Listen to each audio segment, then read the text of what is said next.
Tarixiy va milliy o'zlikni anglash bu faqat tarixni bilish emas.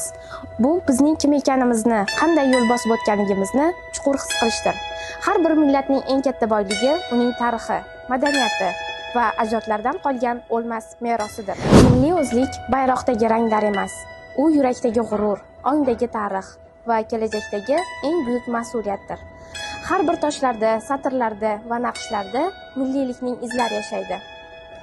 Ulug' saltanatlar, buyuk allomalar, ilm-fanning bedarvoziy kashfiyotlari, bularning barchasi milliy o'zlikni shakllantirishga sababchi bo'lganlar. Milliy o'zlik bu shunchaki o'tmishni eslash emas, u ajdodlar ruhini sezish, uning mas'uliyatini yurakda olib yurish hissidir. Biz o'z tariximizni biladigan, o'zligimizni anglaydigan buyuk kelajak avlodlarimiz.